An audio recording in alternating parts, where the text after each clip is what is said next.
Muy buenos días.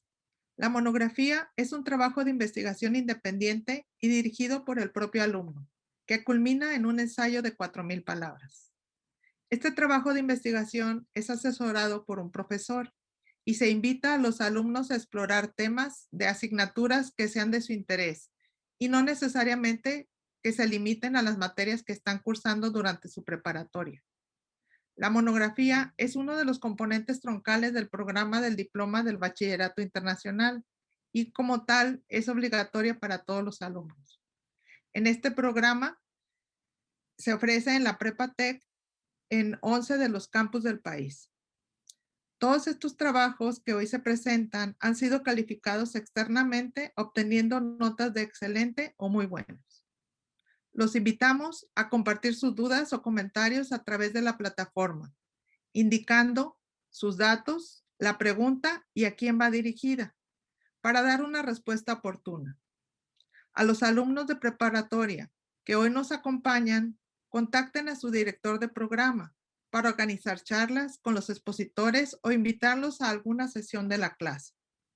Sin más preámbulos, iniciamos. Nuestra primer participante es Daniela Fernanda Arroyo, del campus Santa Fe. Y la categoría en la que hoy nos va a presentar su trabajo es Estudios de Lengua y Literatura. Adelante, Daniela. Mi nombre es Daniela Arroyo y hoy les voy a hablar de mi monografía. Mi monografía es de estudios de lengua y literatura y el tema que elegí para ella es la construcción de tensión en los cuentos de La gallina degollada y el hijo de Horacio Quiroga y la producción de catarsis. Como conceptos fundamentales tenemos que la catarsis es la liberación de emociones. La tensión, por su parte, es una retención emocional que genera inquietud en el espectador o en la persona que esté leyendo. Y una función es una unidad mínima de significado. En mi monografía me enfoco en dos.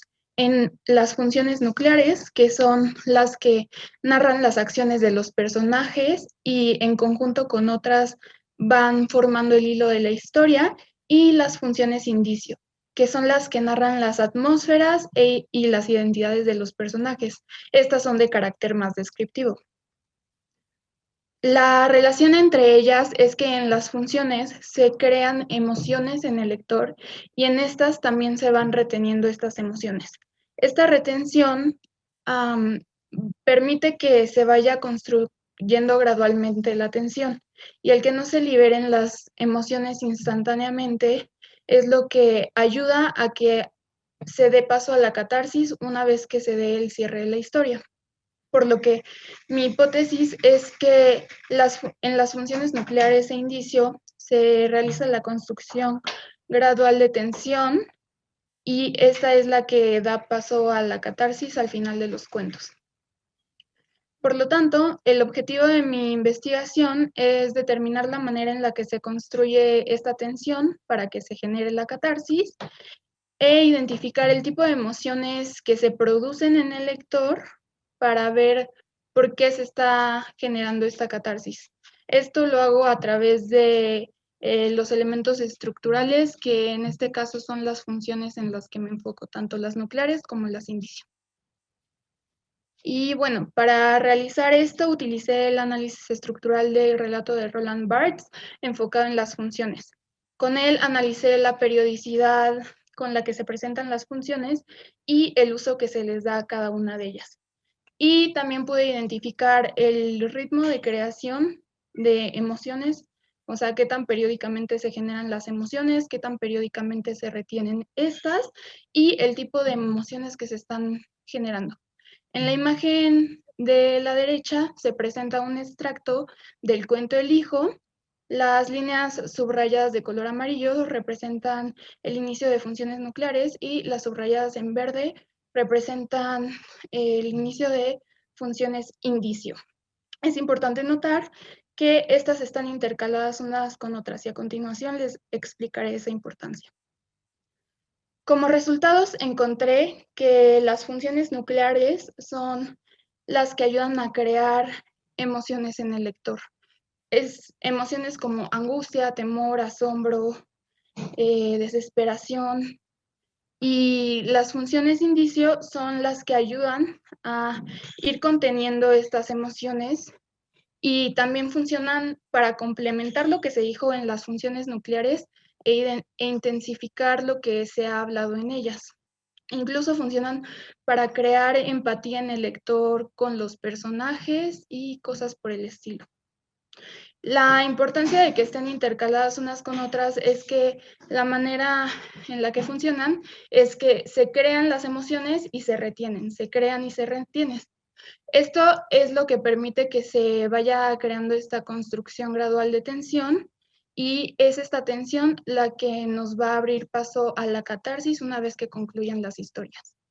Y como un elemento extra, cuando realicé el análisis de las historias, identifiqué que en el cuento de la gallina degollada era muchísimo más difícil identificar el inicio y el fin de las funciones. Esto lo que permite estructuralmente es crear más emociones y más retención de estas emociones sin que el lector se dé cuenta o se percate de esto. Esto genera muchísimo más tensión y el que se cree más tensión permite que haya una catarsis muchísimo mayor. Y bueno, eso es todo por mi parte. Muchas gracias. Muchas gracias, Daniela. Ahora le toca el turno a la prepa de Eugenio Garza Lagüera.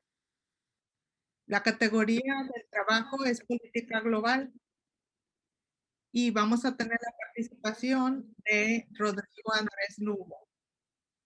Adelante, Rodrigo.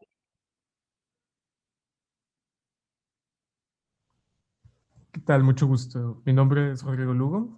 Soy ex graduado de Prepatec Garza Lagüera y ahorita les voy a estar presentando mi trabajo de monografía en política global, que se titula Evaluación de las políticas contraterroristas de Donald Trump entre 2017 y 2018. Esta investigación fue guiada por la siguiente pregunta que ustedes pueden ver en pantalla, que es ¿en qué medida las políticas contraterroristas del presidente estadounidense Donald Trump entre 2017 y 2018 manifiestan un sesgo ideológico en contra de la población musulmana? Ahora bien, creo que el contexto de esta investigación es pues relativamente familiar a todos. El discurso de Donald Trump desde su campaña en 2015 es bastante incendiario y uno de sus blancos más comunes son pues, justamente la población musulmana. Ahora bien, veamos brevemente cuál fue la metodología que utilicé en la investigación, que fue, primer paso, se tiene que establecer criterios concisos y concretos para definir qué es exactamente terrorismo. El terrorismo es un estudio muy amplio. En este caso hablamos específicamente de terrorismo político. En segunda instancia, necesitamos señalar las bases de la teoría constructivista de Venn, que es la base teórica utilizada en esta investigación. Veremos esto un poco más detalle después. En tercera instancia, se tiene que indicar las tendencias del terrorismo en Estados Unidos para comprender cuál es el contexto bajo el cual estas políticas son concebidas. Y en cuarta instancia, se analizan tres políticas específicas de Donald Trump y tal como el título lo indica, el carácter de la investigación es evaluativa, es decir, se pretende llegar a saber si son congruentes estas políticas en función del contexto en el que se vive en ese momento, para así determinar si presentan un sesgo en contra de la población musulmana o no. Rápidamente, repasemos un poco sobre el constructivismo y el terrorismo. El constructivismo es una teoría que es definida como idealista y estructural, es decir, idealista en el sentido de que se considera que las ideas tienen un gran efecto en los intereses y consecuentemente en las acciones de los individuos, y estructural en el sentido de que las estructuras sociales tienen un gran impacto en determinar cómo actúan estos individuos. Hay un cierto ciclo que define Venn, que pueden ver en el diagrama a la izquierda, sobre esta relación. Y en segunda instancia, la definición que yo utilicé para terrorismo tiene 6 criterios muy específicos. Primero que nada, tiene que ser un acto de violencia. Eso es un criterio universal. En segunda instancia, es terrorismo de carácter político. Tiene que causar un ambiente de temor e incertidumbre. Es propagandístico. Esto significa que el propósito va más allá del acto. La víctima es indiscriminada y finalmente tratamos de terrorismo no estatal, de actores no estatales, porque también hay terrorismo de Estado y ese es un tema pues, de estudio diferente. Ahora bien, discutamos brevemente las 3 políticas contraterroristas que se trataron en la investigación. En primera instancia se tienen 2 órdenes ejecutivas que informalmente son conocidas como el Travel Ban. Estos son de las primeras órdenes ejecutivas que Trump utilizó o realizó en su administración y esencialmente prohíbe el viaje por 90 días a países de mayoría musulmana. Esto indica una estrategia radical que también tiene efectos palpables en la población musulmana. Esta gráfica extraída del Washington Post puede ver cómo, se demuestra cómo al momento en el que la prohibición toma efecto, el número de visas emitidas disminuye en un gran número. En segunda instancia, están las políticas en torno a la estrategia CB, que es Countering Violent Extremism, que es una política que es consolidada durante la presidencia de Obama y que, en síntesis, Trump buscó que dejara de realizar esfuerzos para combatir terrorismo local de ultraderecha y que solo fuera para terrorismo motivado por el Islam, y al no lograrlo cortó completamente su presupuesto. Y finalmente se tiene la Estrategia Nacional para el Contraterrorismo de Trump, que él publica en 2018 y esencialmente plasma sus visiones, que su visión es que la amenaza terrorista es casi exclusivamente proveniente de terroristas radicales islámicos, lo cual con el contexto en Estados Unidos en el cual ambos, la amenaza del Islam, pero también la amenaza doméstica de ultraderecha, son equivalentes, pues se puede determinar que estas políticas no son congruentes. Claro, esto es una síntesis, pero en resumen, esa es la realidad. Y esto se liga con la política, con el constructivismo event, en el sentido en que las estructuras sociales de pensamiento de Estados Unidos tienen un sentido de animosidad contra la población musulmana, proveniente desde septiembre 11, que se han plasmado con las políticas de Trump, y él, al realizar esta especie de políticas, legitimiza una visión que es incongruente y, consecuentemente, afecta los esfuerzos de contraterrorismo en el país. Muchas gracias por su atención.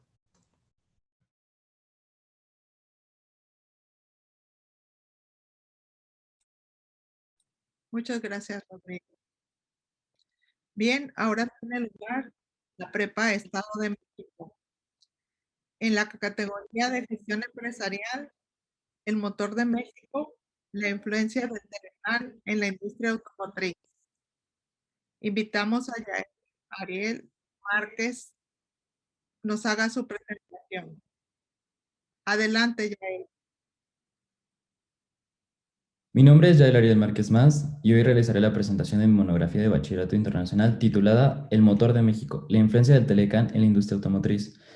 Esta se realizó dentro de la asignatura de Gestión Empresarial.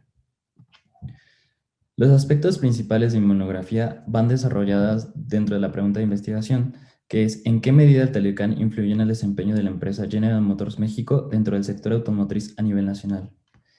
Es así que pude basar mi primer premisa, que fue que la industria automotriz es una de las principales fuentes de ingreso a nivel nacional. Asimismo, utilicé datos cuantitativos y herramientas de gestión empresarial como análisis FODA, balances generales y distintos estudios de la cultura corporativa. En mi investigación únicamente utilicé fuentes secundarias porque así lo requerí. Y la importancia de esta recae dentro de 2 aspectos principales. El primero sería el mejor posicionamiento de la empresa dentro del mercado, es decir, que tenga mayor popularidad y mayor, digamos que índice económico. El segundo sería el cumplimiento de metas mediante estrategias, es decir, que se tuvieron que desarrollar distintos aspectos para que General Motors pudiera ser exitoso.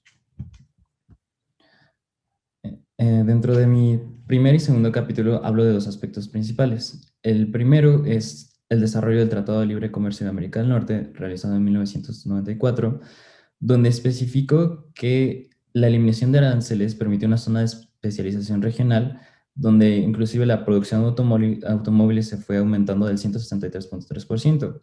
El Telecán no únicamente benefició en el aspecto automotriz, sino que fue una de las principales fuentes de ingreso en el país donde pudieron tener mayor desarrollo. Asimismo, General Motors Company, elaborado por William Carapo en 1908, tuvo que tener distintos desarrollos para llegar a ser la empresa que es conocida hoy en día. En la conexión entre ambas se llegó a un punto importante, que la estabilidad de la producción permitió que México se volviera uno de los principales ensambladores automotrices a nivel internacional. Asimismo, se rescatan dos puntos también muy importantes, que la adaptabilidad en sus productos, es decir, la creación de coches, tuvo que haber dos existencias. Que entre mayor tecnología que hubiera, tendría mayor impacto en la penetración de mercados. Es así que entre mayor desarrollo que tuvieran dentro de la nación, mayor podría ser la calidad, inclusive mayor puede ser su investigación.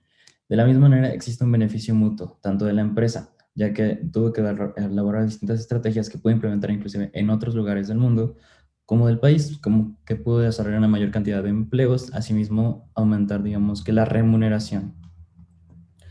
Mi resumen del tercer capítulo hablo de las estrategias específicas que realiza General Motors. En primero tengo en el aspecto del marketing la promoción efectiva. General Motors aquí realiza dos estrategias que me gustaría mencionar.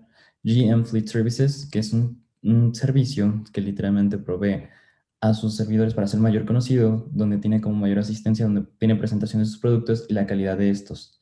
Y asistencia en el camino. Es un programa donde se desarrollan, en caso de emergencia, que los usuarios puedan tener la asistencia de la empresa en segundos.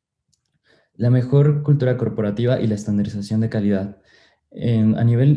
A partir de un joint venture con Toyota en 1984, General Motors México se dio cuenta que puede desarrollar mayor cantidad de producción mediante la unión de distintos aspectos. Es así que crearon el Global Manufacturing System. Este es un sistema de estandarización a nivel nacional que todas las empresas y subsidiarias de General Motors, como General Motors México, pueden aplicar dentro de sus centrales para así tener un mayor índice de calidad y de investigación. Es asimismo que aquí se deslindan distintos complejos, como lo fue en el complejo Silao, uno de los principales de General Motors en el país, el Silao Production System, que igualmente es un proceso de estandarización de calidad que aumenta la confianza dentro de la empresa. De la misma forma, utilizaron distintas metodologías como Just in Time, que es la creación únicamente de los productos que sean necesarios y no contar con ninguno dentro del stock de la empresa. Es así que dentro de mi conclusión pude rescatar 5 puntos importantes. El primero, la diversificación del mercado mexicano, ya que permitió que este proteccionismo nacional que se tenía antes pudiera ser erradicado y mayores empresas a nivel internacional pudieran tener inversiones en este país. El segundo fue las nuevas fuentes de empleo y tecnologías. Es así que nosotros como nación tuvimos como mayor auge, inclusive siendo parte importante del Producto Interno Bruto, aumentando el 7.5% a 2 años a partir de la creación de Telecán. La relación de procesos de inversión con desarrollo. Se tuvieron que realizar distintos procesos para ver cómo se podían hacer mejor las cosas y se realizaron. La creación de estrategias, como lo mencioné algunas en la filmina pasada, donde tuvo mayor calidad, manteniendo su calidad de estandarización. Y quinto, el impacto a nivel internacional, como General Motors México, siendo una de las principales ensambladoras. Muchas gracias, sería todo. Muchas gracias, Yael. Ahora le toca el turno a la prepa Eugenio Garzazada. En la categoría de cine, la participante es Isabel Resines. Adelante, Isabel. Buenas tardes, mi nombre es Isabel Resines de la Vega y les quiero compartir un poco de mi investigación titulada El reflejo de los estados emocionales a través de los colores discordantes y los planos cinematográficos en la película The Martian. Bueno, el objetivo de esta investigación es mostrar cómo el uso de los colores y los planos cinematográficos transmiten las emociones del personaje principal, en este caso Mark Watney. Bueno, me hice la pregunta, ¿existe un patrón en el uso de estos dos elementos para transmitir una emoción en específico? Y bueno, esta pregunta la respondí a través de una metodología que resumí en 3 pasos. Primero está la investigación, en la cual busqué información del director Ridley Scott, quien resulta que utiliza 2 elementos, los colores discordantes y los encuadres de primer plano. Los colores discordantes tratan de un color general, una monocromía en la paleta de colores de la escena, y el color discordante es aquel que rompe la monocromía. Al mismo tiempo, Ridley Scott suele utilizar los encuadres de primer plano, que también se conocen como close-ups, de manera muy selectiva. No lo utiliza en cualquier escena, no solo para directamente transmitir lo que el actor está diciendo, está expresando con sus movimientos y expresiones faciales, sino lo complementa con estos elementos, en este caso, el que quiero analizar, el color discordante. Luego está la identificación. En la identificación elegí 3 escenas, donde iba a buscar estos 2 elementos al mismo tiempo de agarrar el contexto, tanto de antes como después de que sucediera la escena, y juntarlos para ir analizando poco a poco las emociones que se buscan expresar. Estas 3 escenas tratan de 3 puntos que yo considero importantes para la trama, que es cuando Mark Watney, después de que sus compañeros lo dan por muerto y lo dejan varado en Marte, decide buscar la manera de sobrevivir en el planeta. La segunda es cuando todos los planes que había creado se destruyen, y la tercera cuando ya por fin logra resolver el problema y salir de Marte. Bueno, el tercer paso que seguí es la comparación. Comparé las 3 escenas, los elementos que había en cada una y la emoción que encontré, las emociones que encontré porque había más de una, y el patrón que se halló fue que en los tres momentos había una expresión de la esperanza, ya sea de el agarrar la esperanza para intentar sobrevivir, ya sea el derrumbe de la esperanza o el necesitar la esperanza para poder estar fuerte. Y bueno, a eso llegué a la conclusión. La esperanza era el patrón que encontré junto con unos colores, que en este caso fueron colores oscuros como color general, como la paleta de colores general, y el color amarillo que rodeaba los movimientos, los rasgos del actor, y se complementaban de tal manera que lograban que el espectador, la persona que está viendo la película, se adentre aún más en la trama y empatice de mejor manera. ¿Y por qué es importante esto? Bueno, el cine, al igual que las demás artes, tienen el propósito de transmitir emociones a las personas. En este caso, a través de elementos audiovisuales. Analizar el impacto que tienen estas cosas, en especial en un arte que es muy reciente, es muy, muy importante porque podemos ver qué camino está haciendo el mundo, podemos ver cómo se desarrollan diferentes culturas y asimismo podemos empezar a registrar en la historia cómo va mejorando, cómo va tomando rasgos de las diferentes comunidades, cómo va ayudando a sí mismo al mundo a mejorar, a innovar. Gracias. Muchas gracias, Isabel. Ahora, de la misma prepa Eugenio Garzazada, pero del área de tecnología del diseño, Mariana Peña nos va a compartir su experiencia en su fotografía. Adelante, Mariana. Buen día, mi nombre es Mariana Peña García. Les voy a presentar acerca de mi monografía, la cual fue realizada del Grupo 4, Ciencias, dentro de la asignatura Tecnología y Diseño, cuyo título fue Diseño y construcción de paneles solares fotovoltaicos para su instalación en sistemas aislados. La pregunta que guió esta investigación fue, ¿de qué manera modificar la construcción de los paneles de energía solar fotovoltaica para un sistema aislado cambia la producción de energía eléctrica? Esta pregunta surgió en una de mis experiencias CAS, es decir, de creatividad, acción y servicio, al ver cómo había viviendas que no tienen acceso a la energía eléctrica y yo me cuestionaba cómo se podía accesibilizar a ellos las energías renovables. Entonces, el objetivo era diseñar un panel solar con los materiales, las formas de conexiones y los elementos más apropiados para la producción de electricidad en esta clase de sistemas, es decir, un sistema aislado que no tiene conexión a la energía eléctrica local. La investigación secundaria se realizó en 3 etapas. La indagación y el análisis, donde se estableció la problemática tanto local que ya presenciado como la global, debido a que la falta de energía eléctrica sigue siendo un problema presente mundialmente en la actualidad. También el panorama actual, es decir, qué era existente y dónde había un área de oportunidad para hacer algo nuevo. La metodología consistió en la investigación general acerca de la energía solar y los paneles solares, y en la evaluación era el conjunto de las leyes y principios preexistentes que se iban a confirmar durante la investigación y la experimentación, como la ley del Watt o la resistencia interna.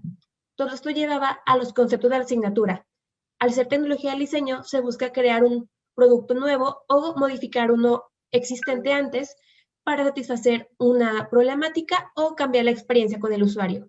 Entonces, se involucra el producto en cuestión, el proceso para elaborarlo, el público que lo va a utilizar para que esté centrado en el usuario objetivo y la gestión de recursos, no solo para evitar un desperdicio económico, sino para evitar un desperdicio de materiales y hacerlo más eficiente.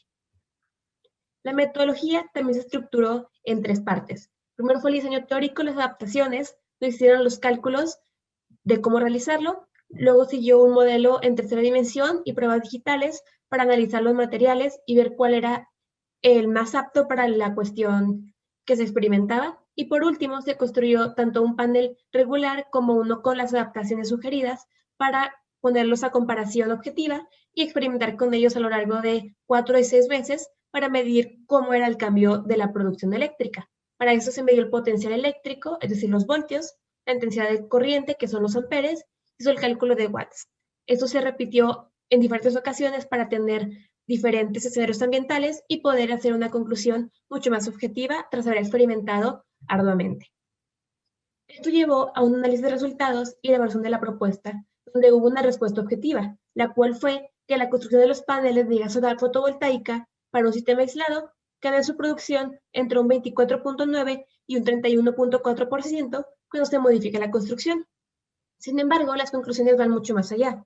Primero están los hallazgos, es decir, cómo modificar cierto tipo de conexión o material tiene un impacto en la generación de energía eléctrica. Luego está la demostración, que es cómo se aplican los conceptos preexistentes como el calor específico en un experimento con energía eléctrica. Luego está la relevancia, es decir, cómo esta propuesta soluciona el problema que se había cuestionado, pero también sirve para aplicar a las energías renovables en general y otros tipos de investigación en áreas de conocimiento diferentes. Luego están los límites y las oportunidades. Esto último es los límites de la investigación determinan qué se abordó y qué no. Al solamente investigar acerca de el diseño y la construcción, quedan áreas de oportunidad para que otros investigadores o se consideren otras variables para futuras investigaciones. En lo personal, ese tiene un impacto en mí debido a que me sembró la curiosidad y pasión por seguir sabiendo al respecto y seguir creando experimentos o investigaciones para encontrar mayores respuestas en el mismo ámbito.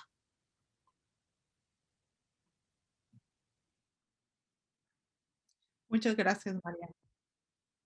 Ahora, en el área de física de la Prepa Tec Eugenio Garzazada, José Daniel Hernández nos compartirá su experiencia. Adelante, José Daniel. Hola, mi nombre es José Daniel Hernández Martínez y vengo a presentarles mi investigación titulada Estudio del desempeño del supercapacitor de grafeno. Ahora bien, el objetivo de esta investigación es determinar si los supercapacitores de grafeno tienen la capacidad de reemplazar a los capacitores tradicionales en circuitos eléctricos. Y la hipótesis es que por sus características, los supercapacitores tendrán valores muy por encima de los obtenidos por los capacitores tradicionales en los parámetros medidos en esta investigación. Para entender esta investigación, entonces, hay que saber primero qué es el grafeno. El grafeno es un nanomaterial alótropo del carbono, descubierto en 2004, que presenta una serie de características mecánicas y eléctricas muy interesantes. Esto se debe a que es una pequeña lámina de un solo átomo de grosor, y esto le da un área superficial específica muy grande, de 2060 metros cuadrados por gramo, en teoría. Y pues es el sujeto de interés de esta investigación. E igualmente los supercapacitores son dispositivos electrónicos muy similares a los capacitores, solamente que están sumergidos en un electrolito y separados por una membrana porosa, una membrana permeable. Entonces, al momento de aplicar una corriente, los electrodos atraen a los iones del electrolito y se forman en cada electrodo una capa entre la placa y los iones positivos o negativos del electrolito, dependiendo del electrodo que consideremos. Finalmente, tenemos la densidad de energía y la densidad de potencia, que son las medidas que yo utilicé para comparar diferentes dispositivos, que básicamente te dicen cuánta energía o cuánta potencia hay almacenada en un cierto volumen o en una cierta masa. La metodología de esta investigación es experimental, es naturaleza. Se construyeron 4 dispositivos, un capacitor tradicional, un supercapacitor de grafito, uno de grafeno y uno de grafeno con carbono activado. Se hicieron pruebas y mediciones, conectando estos dispositivos a una batería de 9 voltios para cargarlas, y se descargó conectándolo a un pequeño foco LED, tomándose, mientras tanto, el voltaje, el amperaje y la capacitancia. Estos datos luego se registraron y se procesaron para obtener lo que viene siendo la densidad de energía y la densidad de potencia, medidas que nos permiten de mejor manera comparar estos dispositivos y su desempeño. Lo que encontramos entonces es que el capacitor tradicional tiene pues la masa más ligera, pero los valores que nos arroja son también los más pobres, por así decirlo. Capacitancias, amperaje y voltaje pequeños en comparación con los otros dispositivos. Y vemos que el dispositivo con mayores valores es el supercapacitor de grafeno con carbono activado, lo que nos dice que esta combinación de nanomateriales nos da una capacitancia de 22.69 nanofaradios, un amperaje de 0.97 miliamperios y un voltaje de 730 milivoltios. Esto nos dice también que en las densidades de energía y las densidades de potencia notamos una gran diferencia entre los dispositivos, con varios órdenes de magnitud más arriba el supercapacitor de grafeno con carbono activado que el capacitor tradicional. Absolutamente hablando, pues son valores pequeños porque son dispositivos hechos en casa, pero viéndolo en relación un dispositivo entre otro, observamos que pues, la diferencia sí es muy notoria. Entonces, ¿qué nos permite ver estos resultados? Podemos ver entonces que la densidad de energía y de la potencia en los capacitores es algo menor comparada con las supercapacitores. Y estas ventajas, esta superioridad, surge del gran área superficial y de de las distancias mucho menores que existen entre las capas eléctricas. Hablamos de un área superficial de 2060 metros cuadrados por gramo, y si le agregamos las imperfecciones del carbono activado al grafeno, generamos un área superficial mucho mayor para tener mucho más espacio para almacenar las cargas, es decir, los electrones o las cargas positivas dentro del supercapacitor. Finalmente concluimos que el grafeno en sí es un material superior para elaborar estos supercapacitores que casi se asemejan a las baterías de ion litio, y si adicionamos imperfecciones vamos a tener resultados mucho mejores. Claro, existen limitaciones al trabajar con estos nanomateriales, específicamente en su producción, ya que no se encontró una manera económica para producir grafeno de calidad. Aún así, hay que invertir en estas tecnologías, dado que nos dan una manera más limpia, más efectiva de almacenar y distribuir la energía, cosas que nos faltan para tener un mundo más sostenible y sustentable. Muchas gracias. Muchas gracias, Daniel. Ahora, la Prepa TEC Estado de México, en el área de biología, Tania García nos compartirá su experiencia. Adelante, Tania. Buenas tardes, mi nombre es Tania García Santillán y el día de hoy voy a exponer mi monografía titulada Desarrollo del síndrome de ovario poliquístico como consecuencia de la bulimia nerviosa de la asignatura Biología. El objetivo de esta investigación fue analizar la relación entre la bulimia y el desarrollo del síndrome de ovario poliquístico, y a partir de ello se generó la pregunta de investigación: ¿en qué medida el desarrollo del síndrome de ovario poliquístico se presenta como consecuencia de la bulimia nerviosa en la mujer? El método de investigación utilizado para la monografía fue mixta, pues se utilizó la recolección, análisis y discusión basada en datos estadísticos. Las fuentes utilizadas para esta investigación fueron secundarias, específicamente estudios de caso. Y la relevancia de esta investigación recae en que la bulimia desencadena consecuencias a nivel biológico, y esto puede generar un impacto en los órganos sexuales de la mujer, lo que se considera una consecuencia muy grave. La monografía se comprende por 3 capítulos. En el capítulo 1 y en el capítulo 2 se discute sobre las variables independiente y dependiente, bulimia nerviosa y síndrome de ovario poliquístico respectivamente. La bulimia nerviosa es un trastorno alimenticio que se define como un método de control de peso y se caracteriza por episodios repetidos de atracones. La bulimia comprende complicaciones endocrinológicas y anomalías de las hormonas sexuales femeninas que resultan en la presencia de una irregularidad menstrual. La bulimia nerviosa ha sido asociada a la presencia de una morfología ovárica poliquística. Por su parte, el síndrome de ovario poliquístico es un trastorno hormonal que ocasiona ovarios de mayor tamaño con pequeños quistes en los bordes externos. El diagnóstico de este síndrome se basa en los criterios de Rotterdam, que fueron establecidos en un consenso realizado en una ciudad de los Países Bajos en el año 2003. Los síntomas de este síndrome son la presencia de acné, el hirsutismo y la alopecia, un trastorno menstrual, infertilidad, obesidad, dolor pélvico y parches de piel gruesa de color marrón. En el capítulo 3 se realiza una discusión y un análisis entre las dos variables. Esto con ayuda de estudios de caso. Estos han demostrado la relación entre la bulimia y el síndrome de ovario poliquístico. En ellos se realizan investigaciones con grupos de mujeres para realizar una exploración y a partir de ello construir tablas con datos estadísticos. Dentro de estos estudios se realizó la prueba BITE, que es un cuestionario para identificar sujetos con síntomas de bulimia. A partir de esto se clasificaban aquellos sujetos que habían presentado bulimia y aquellos sujetos que no la habían presentado. Y a partir de ello se podía realizar una separación entre grupos que podrían presentar el síndrome de ovario poliquístico y aquellos que no. Posteriormente, se realizó el coeficiente de correlación de Pearson para comprobar la correlación entre el síndrome y la bulimia. Esto se hizo con ayuda del promedio del índice de masa corporal de los sujetos en los estudios de caso, así como el promedio del puntaje de la prueba BITE. Y a partir de esto se llegó a una conclusión de que la bulimia se considera un factor de riesgo para desarrollar el síndrome.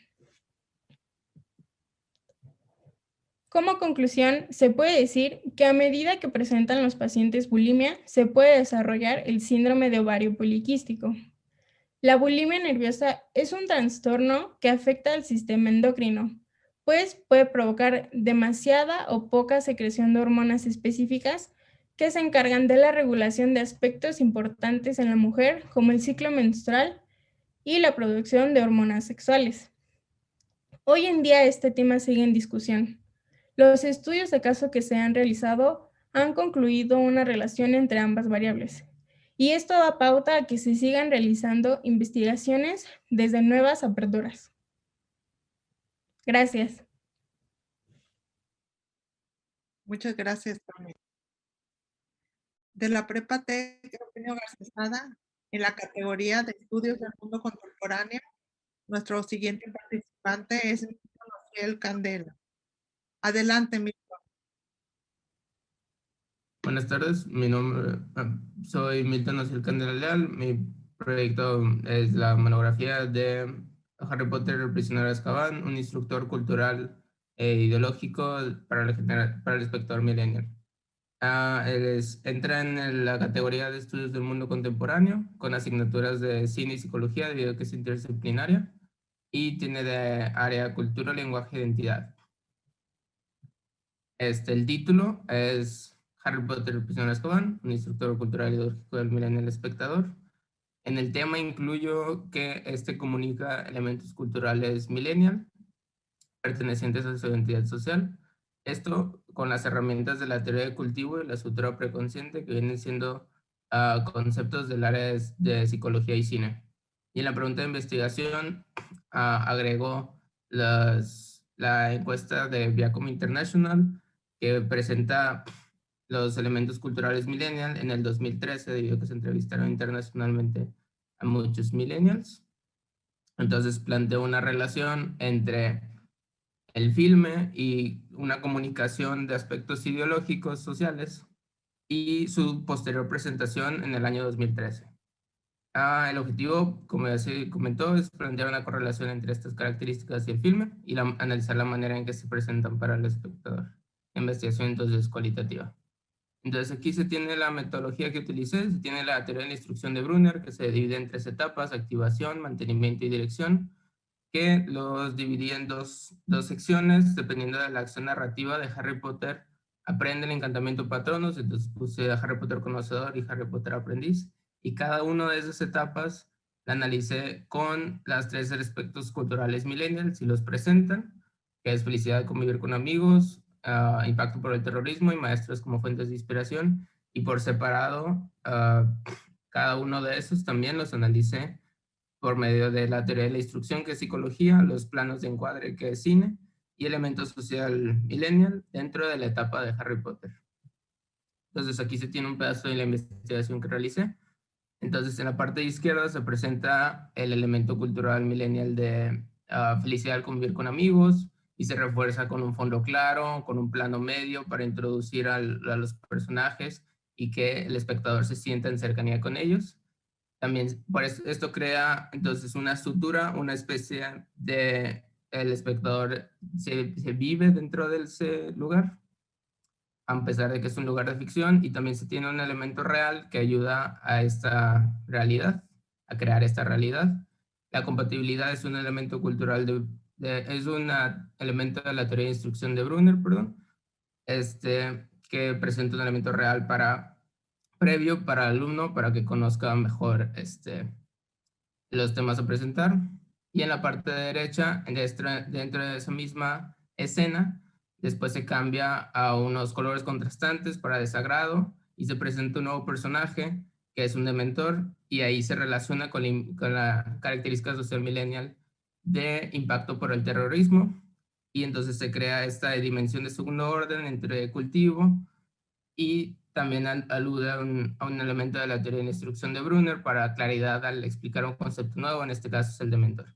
Es cómo se van creando estos y se relacionan estos conceptos. Entonces, en conclusión, afuera del filme, el maestro es el filme y el alumno es el espectador millennial, y los elementos a utilizar son la teoría de instrucción de Brunner y los planos de encuadre. Mientras que dentro del filme, en la acción narrativa, el profesor Lupin le está enseñando el encantamiento Patronus a Harry Potter. Y esto, en conjunto con la teoría de cultivo, aprendizaje vicario y la estructura preconsciente, se aprende, en este caso, dentro del filme, Harry Potter aprende el encantamiento Patronus para defenderse, mientras que fuera del filme, estos elementos están introyectando ciertas conductas sociales, que son los elementos culturales millennial, que posteriormente se van a presentar o se presentan en la encuesta del 2003. Entonces tengo una cinta aquí de Giersinski que relaciona Harry Potter con los millennials, Star Wars con la generación X, y los Beatles con Baby Boomers, Casablanca y la generación silenciosa. Entonces él plantea que estos filmes fueron parte importante en la creación de la identidad de dichas generaciones. Entonces esta investigación se puede reproducir a otras generaciones con la misma metodología que ya había planteado. Muchas gracias. Muchas gracias a ti, Milton.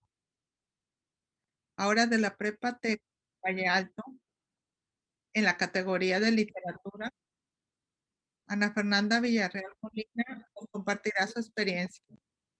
Adelante, Ana Fernanda. Hola, mi nombre es Ana Fernanda Villarreal Molina y hoy voy a presentar mi monografía para el Bachillerato Internacional, la cual se titula El uso de símbolos para representar la visión de la condición humana en el túnel de Ernesto Sabato.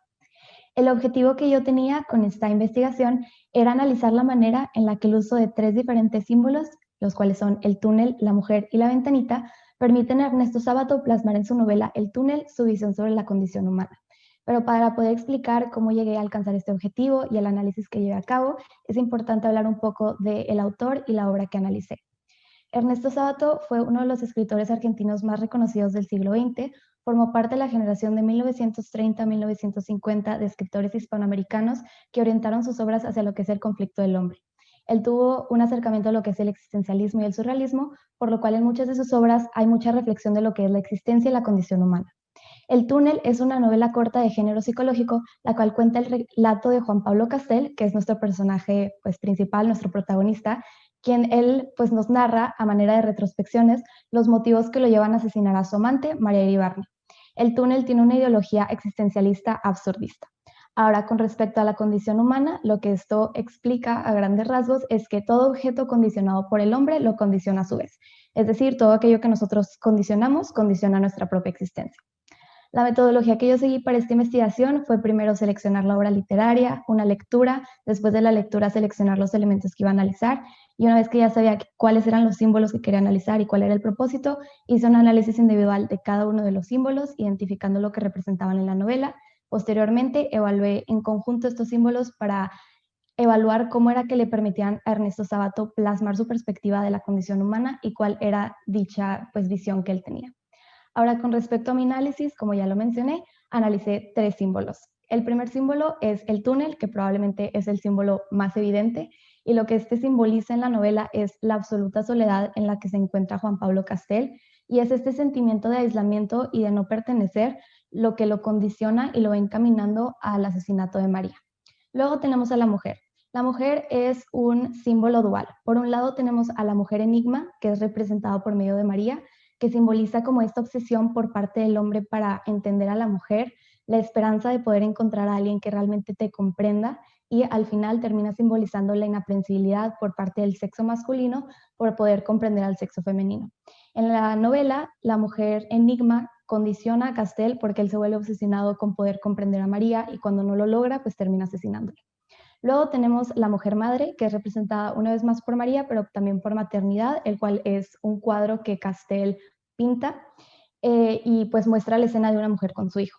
La mujer madre lo que simboliza es como esta búsqueda de salvación y también condiciona a Castel, puesto que él busca como esta salvación en María y al no poder encontrarla, pues termina asesinándola. Finalmente tenemos la ventanita. La ventanita es un símbolo que se encuentra dentro del cuadro de maternidad, es parte de la obra, pero Juan Pablo Castel no sabe realmente por qué la incluyó, y lo que termina representando la ventanita es la propia persona y la propia existencia humana de Castel. Él cree que María tiene las respuestas para poder saber cuál es la razón de existencia de él y al no poder encontrarlas termina asesinando. En conclusión, el uso de los tres símbolos permite a Sabato caracterizar a Juan Pablo Castel como un hombre absurdo y mostrar cómo él se ve condicionado por varios factores, incluyendo su carácter, su entorno, los personajes que lo rodean y su necesidad de racionalizar el mundo. Por medio de esta figura literaria, Sabato logra plasmar su visión de la condición humana en el túnel y lo que él nos logra transmitir a nosotros los lectores es que el hombre, aún teniendo la posibilidad de ir en contra de aquello que lo condiciona, no siempre es capaz de hacerlo, lo que lo lleva a un destino prescrito e inalterable. En el caso de la novela, el hombre es Juan Pablo Castel, todo aquello que lo condiciona son los símbolos que ya mencioné con anterioridad y el destino prescrito e inalterable es el asesinato de María. Muchas gracias. Gracias, Ana Fernanda. De la Prepa Santa Catarina, en la categoría de Historia, nuestro siguiente participante, Diego Agustín Hernández, nos compartirá su experiencia. Adelante, Diego. Hello, my name is Diego Agustín Hernández Emporini, and today I will present my History International Bachelorette extended essay called The Transformation of Nazism and Rise of Neo-Nazism in West Germany from 1945 to 1989. I decided to investigate what was the influence that nationalism and foreign intervention had on the West German government, which legislatively failed to recognize the past, in setting the conditions for the continuity of Nazism and subsequent transformation to neo-Nazism from 1945 to 1989. First of all, it is important to establish some historical background and theoretical framework for this presentation. After the end of the Second World War, the United States, the Soviet Union, and the United Kingdom gathered in Potsdam and decided to separate Germany and Berlin into 4 different territories, which created the German Democratic Republic and the Federal Republic of Germany. They decided to treat Germany as an economic unit and steer it to become the powerhouse of Europe. The Cold War, which were tensions between the United States and the Soviet Union, also played a part in how Germany became the Iron Curtain between the Eastern communist countries and the Western capitalist countries. It is also important to establish how the Soviets backed the German Democratic Republic while the Americans backed the Federal Republic of Germany.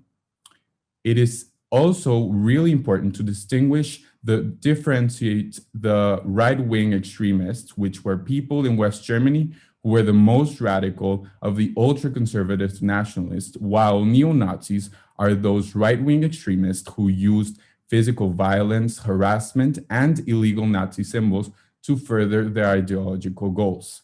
Some parallels with the Nazi Party may include ideologies, militarism, or symbols. The external essay analyzes the impact that the West German government had in the transformation of Nazism to neo-Nazism through 3 different variables, which include nationalism, international intervention, and legislation.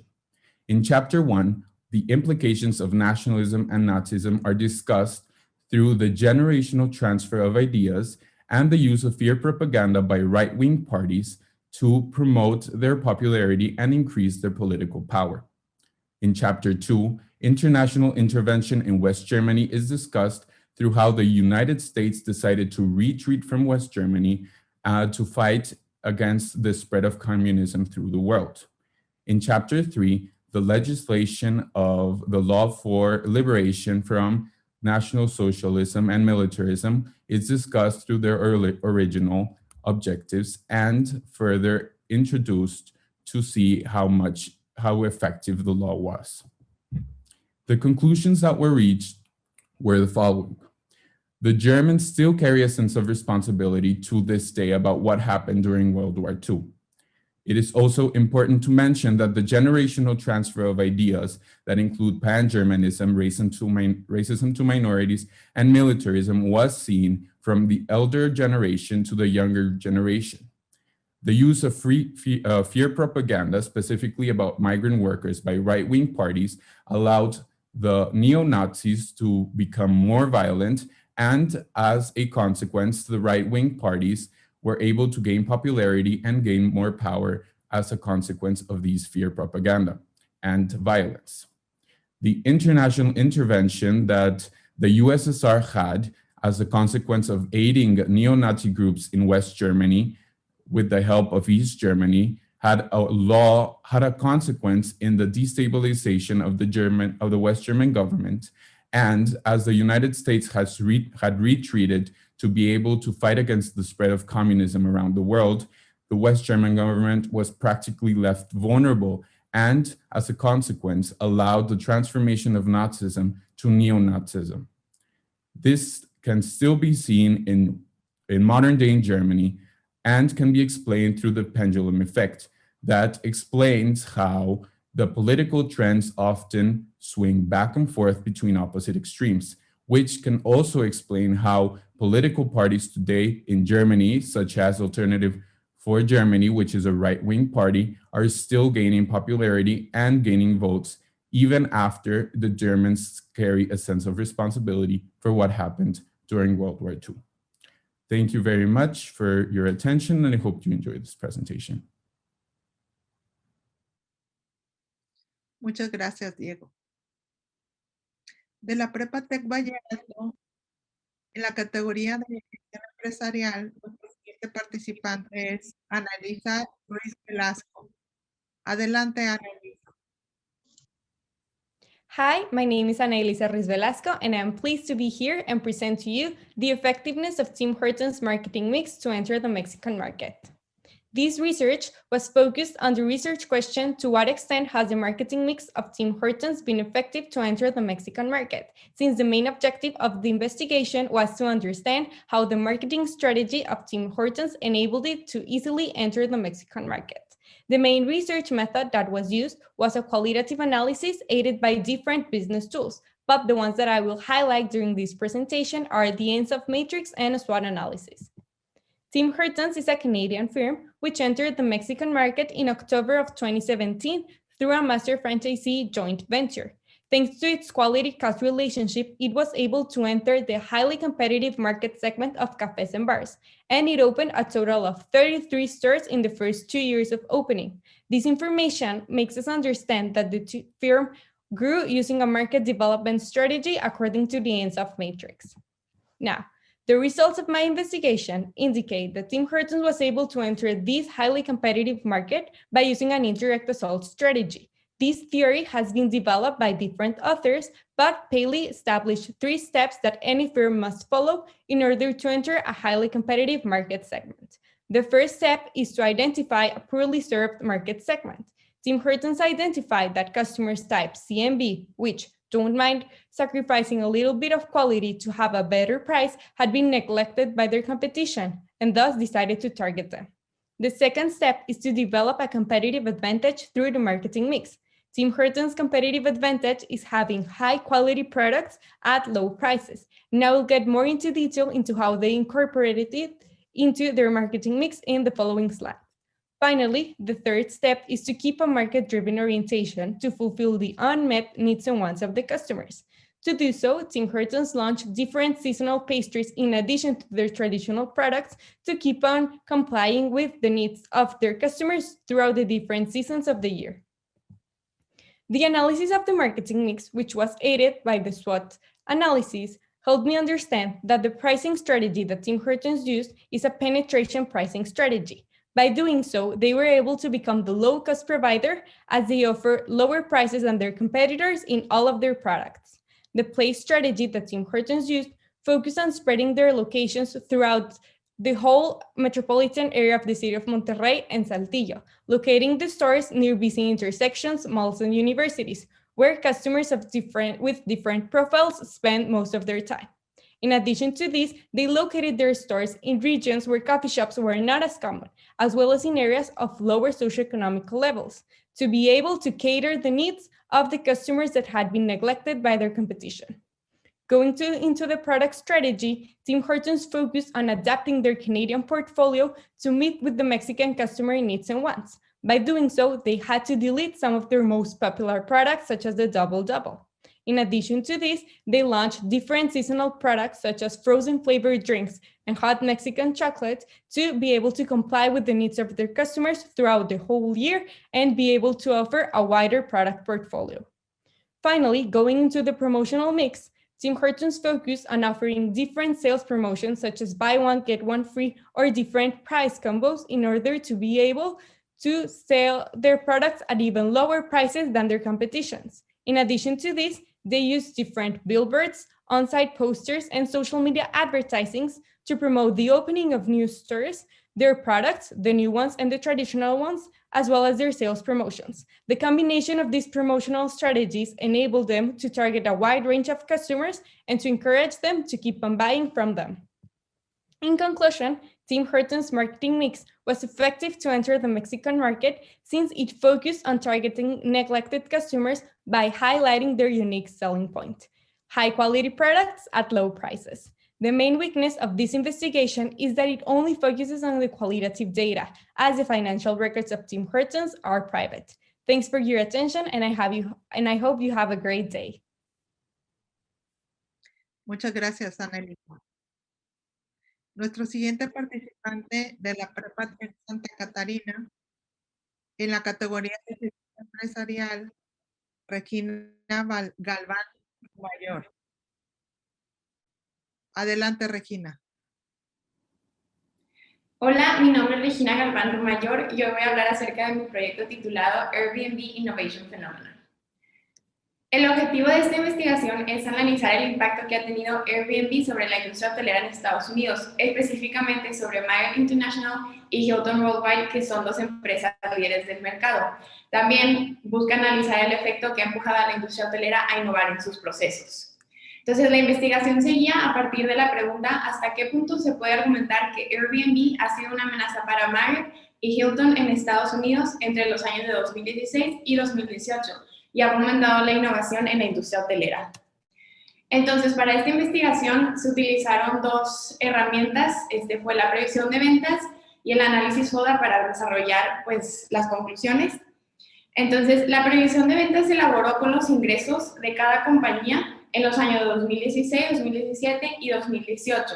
Entonces, se tiene la gráfica que vemos en pantalla y podemos ver como la línea de Marriott se encuentra muy por encima de las otras dos, pero como la línea verde, que es la de Airbnb, se empieza a acercar poco a poco a la de Hilton, entonces se predice que en alrededor de 6 años, Airbnb podría llegar a sobrepasar a Hilton. Entonces, estas predicciones están basadas completamente en una economía estable de Estados Unidos. Sí se analizan ciertos casos en los que, por ejemplo, la crisis económica de 2008 que dejó muy dañada a la industria hotelera, específicamente a Marriott y a Hilton, pero, por ejemplo, fue en el momento en que Airbnb se estableció como compañía. También las predicciones se basan en un modelo completamente uniforme que es muy poco probable que suceda, pero ayuda como que a hacer la previsión de los ingresos en años futuros. También se considera que pueden haber muchos cambios en el mercado como entrantes nuevos al mercado directo de Airbnb que es un poco diferente al de la industria hotelera, pero en este momento se están comparando para la investigación. Y también se considera los cambios en la generación de los millennials, que ha demostrado que es una generación que no tiene tanta lealtad a las empresas como otras. Y ahorita el mercado base de Airbnb son los millennials, así que esto puede hacer muchísimos cambios en estas predicciones de ventas. Y también se considera, por último, la oferta pública de Airbnb que se publicó en el 2020.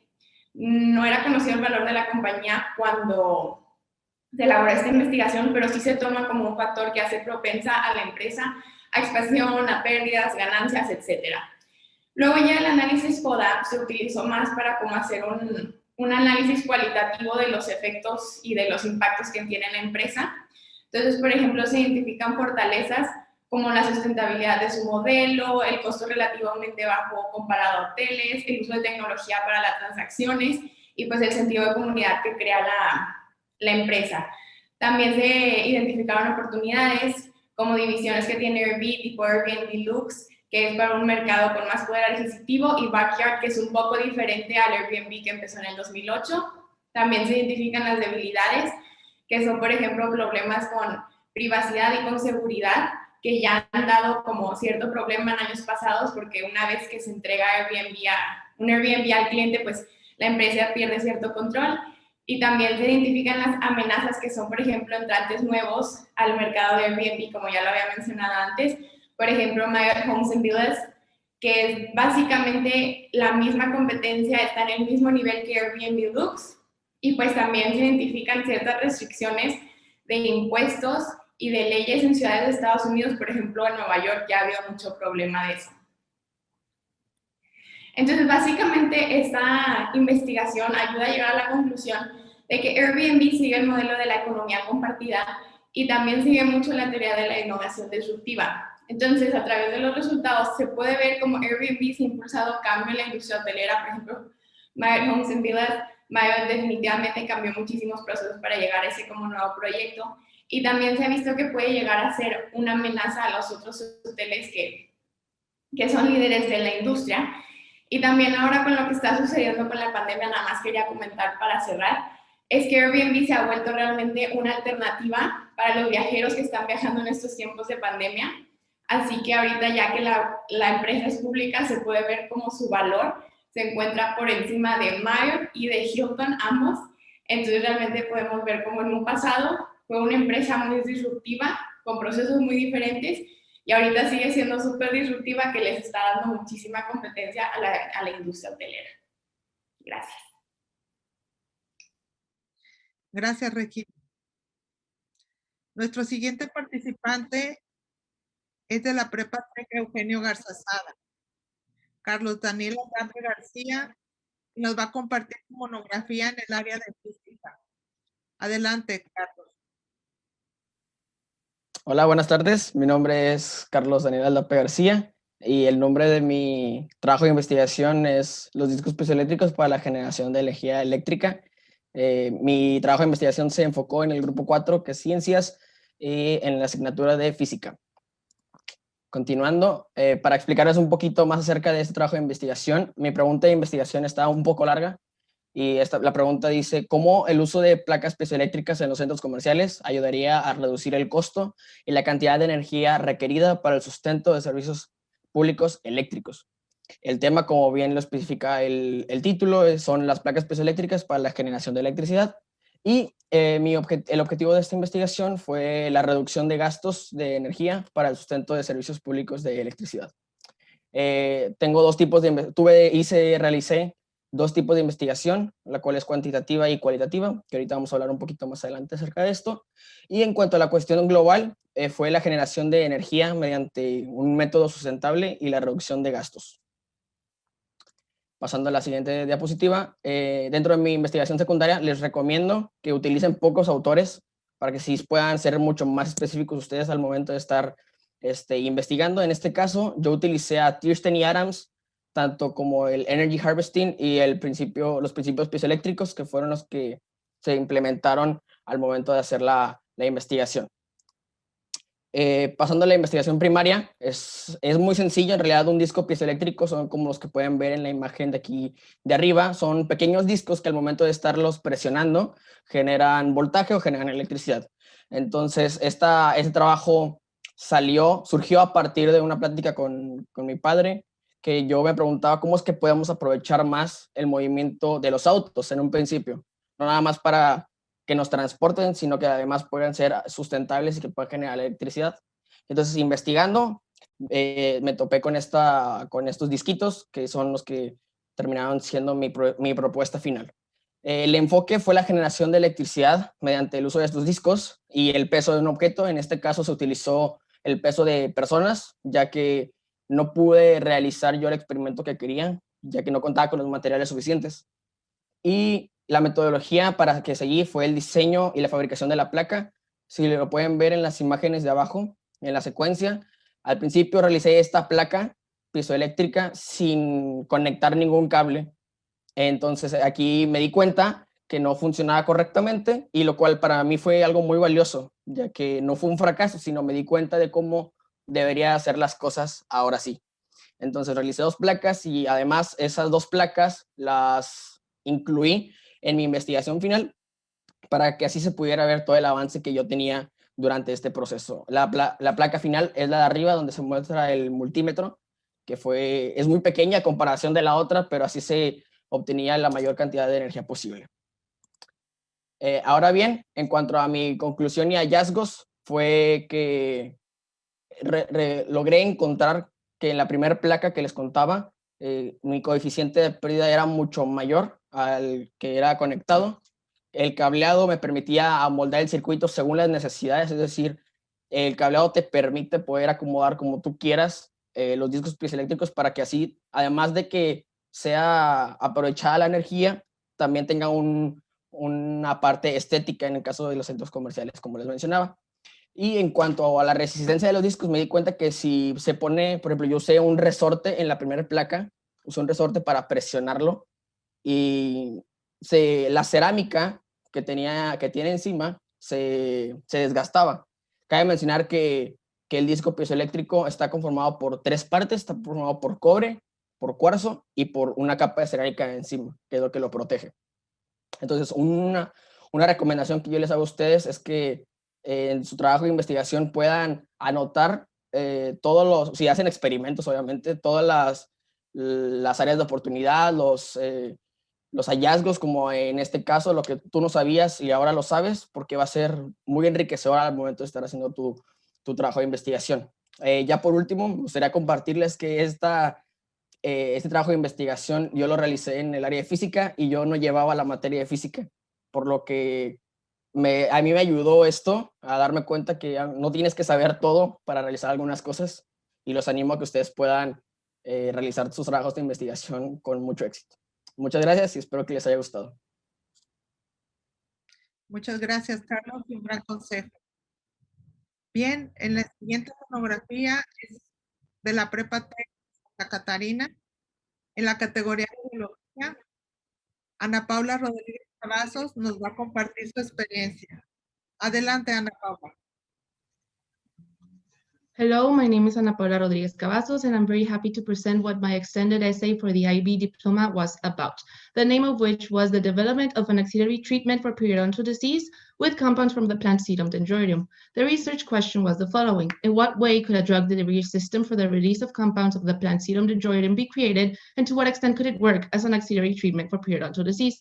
So periodontal disease, also known as periodontitis, is the main issue that this extended essay was trying to tackle, and it's defined as the inflammation of the gums and surrounding bone support. There are varying severities of the disease, ranging from gingivitis, which is only inflammation of gums, and then periodontitis is decaying of the gums and of the surrounding bone support. And there are several treatments to treat this ailment, including surgical and non-surgical procedures, but the surgical, as any surgical procedures, is subject to infections, and the objective of creating a drug delivery system with Sedum dendroideum is to aid in the recovery of said surgical procedures that include bone and tissue grafting, which actually take another part of the tissue of your mouth to place it on the infected part.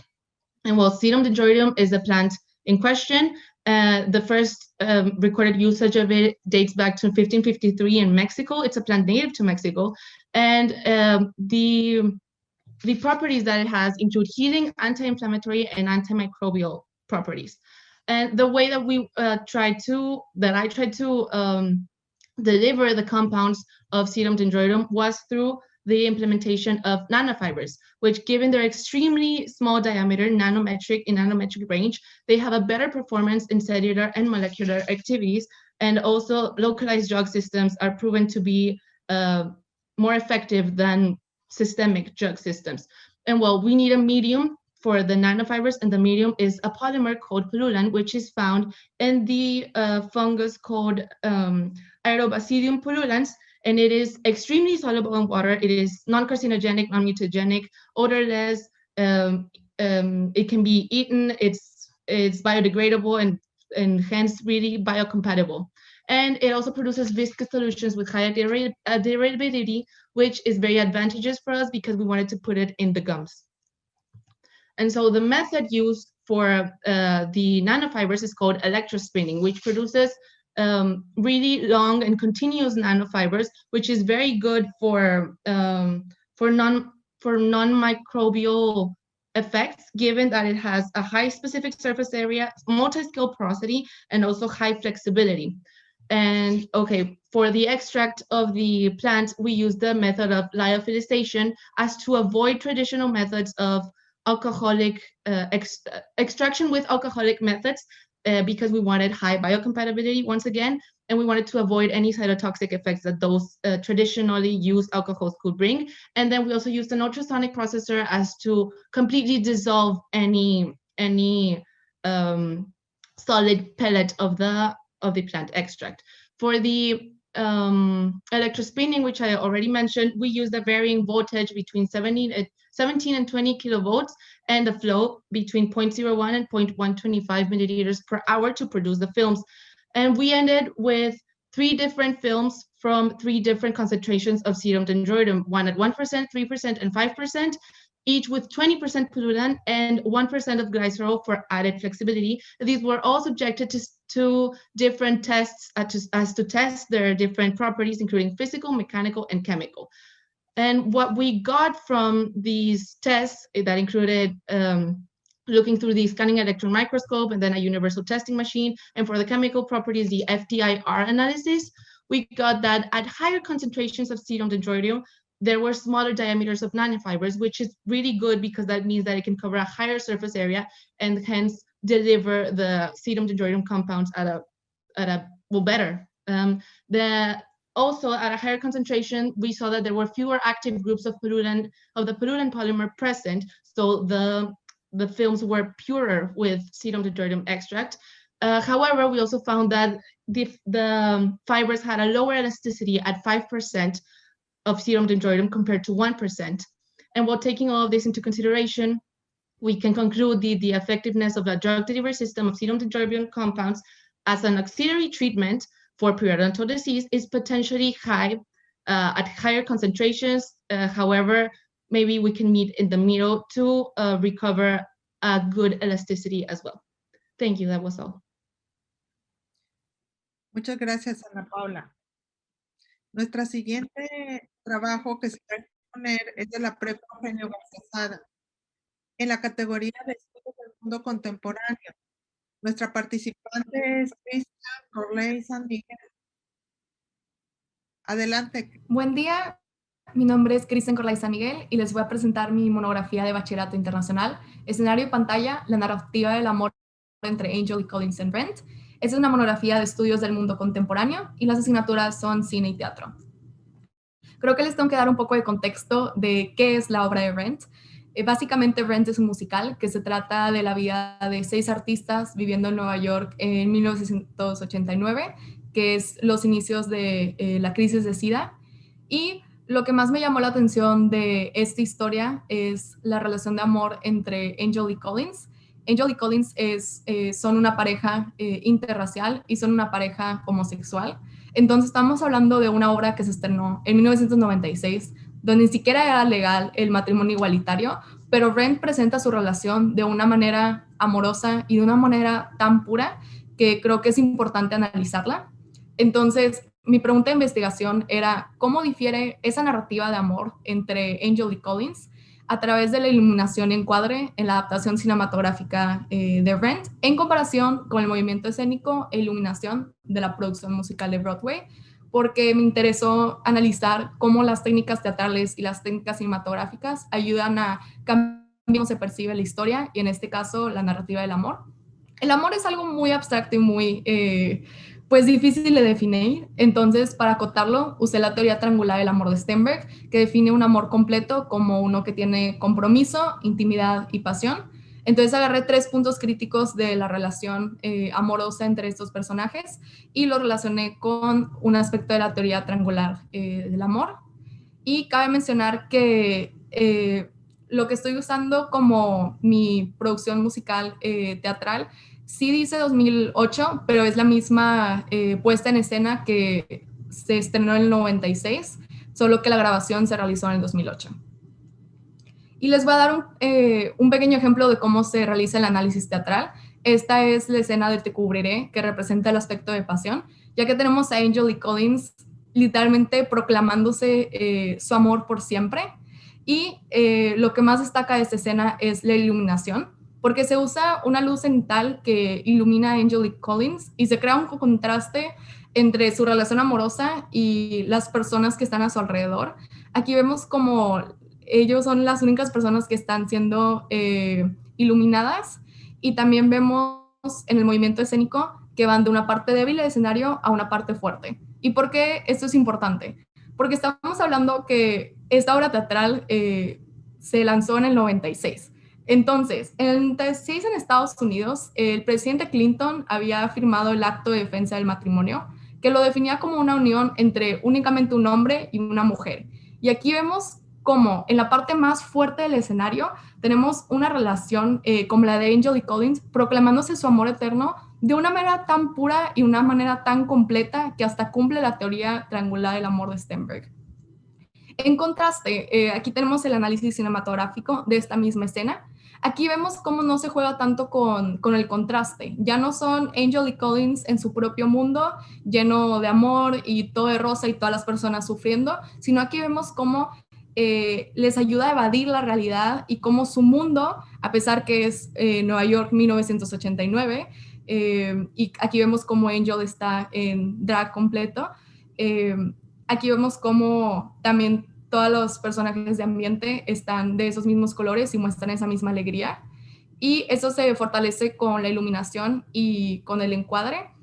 Y aquí vemos cómo la verdad es una escena muy alegre y en el que vemos que a pesar de que Angel, ella está en drag completo, se siente segura. Y eso tiene mucho valor, que cuando se lanzó en el 2005, tampoco estaba el matrimonio igualitario en Estados Unidos, pero como se percibe esta escena, lo muestra como pudiera ser el mundo, no como lo es, sino como cómo se vería una relación, la verdad, o sea, de un grupo vulnerado, si fuera aceptada. Y eso muestra cómo la política puede cambiar la ley, pero el arte cambia nuestra percepción. A pesar de que la política no ha cambiado, es el arte lo que ayudó a no solo normalizar, pero aceptar el amor como lo es. Y es por eso que aún así en México no tenemos matrimonio igualitario en todos los estados. Las personas que viven con SIDA siguen siendo marginadas, pero mientras la política va cambiando la ley, es el arte lo que nos puede ayudar a cambiar las narrativas y mostrarlas por lo que son y por lo que pueden ser. Muchas gracias. Muchas gracias. Agradecemos a todos su atención y esperamos que hayan disfrutado la exposición del trabajo de este grupo de alumnos. Chicos, esperamos verlos pronto de nuevo en este escenario. Muchas gracias.